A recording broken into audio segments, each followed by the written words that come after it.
lunch is $55 per person. And I think we haven't got children, but I think it's around the $40 or $45 mark for kids. And then for dinner, that goes up to, well, let's just have a look on here while we're talking about it. So for dinner, that goes up to $79. Oh, wow. Yeah. So it's definitely an investment. Because we plant-based, there's only a few things that you can pick from. There's only really one main course, but we started with this. I had the Blue Moon cauliflower, which was a tempura fried cauliflower, and I just asked for it without the blue cheese dust on it to make it vegan or make it plant-based. It was really good. I'll throw a picture up here.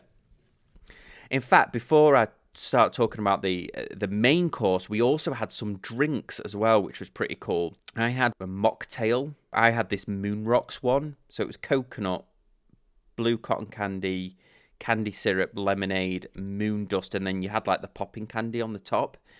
And the guy told me not to put the popping candy in after you've drunk a little bit, because it'll all sit on the top, and not to go to town with it, just add a little bit. It was really good. It was super sweet, but very tasty.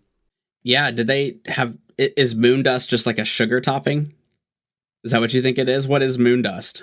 Yeah, it was like a sugar topping on the top, and then the moon rocks are added on afterwards. And the moon rocks, as you'll see in this picture here, come in just the standard packaging that you can get them from the candy store on. Mm-hmm. So it's just like a bag, and then you just rip it open.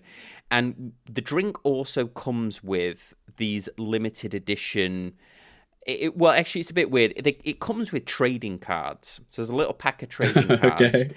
And the server tells you when you get these trading cards, I think there's about 5 or 6 of trading cards. Like, oh, if you get one of the special edition ones, they're going on eBay for more than, they're going on eBay for quite a lot if you got one of these special ones, which immediately made me realize that this restaurant can't be run by Disney then if they're talking about eBay, because of the crackdown. Yeah.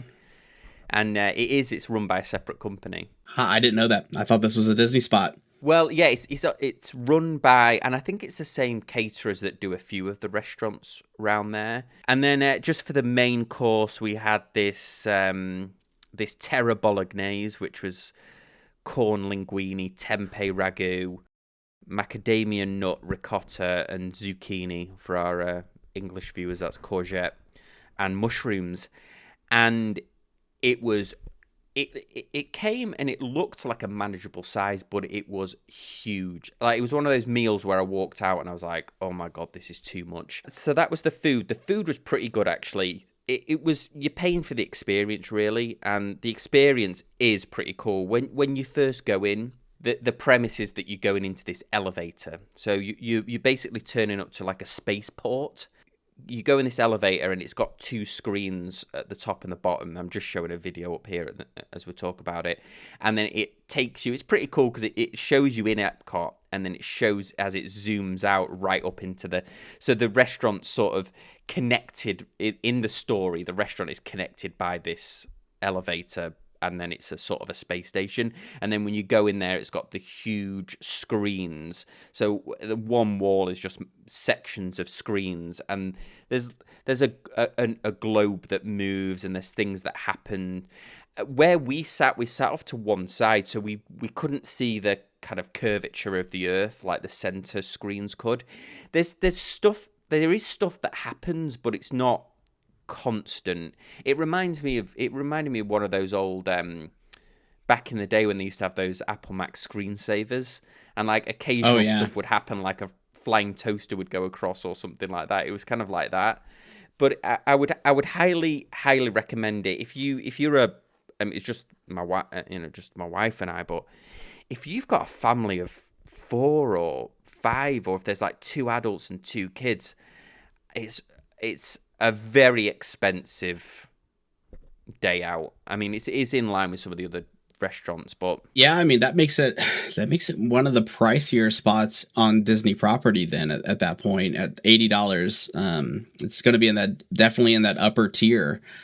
Even more expensive than Cinderella's Table, right? Places like that. That's up there. I could see that if you have a family of 4 or 5, you're looking at, about a $300 bill.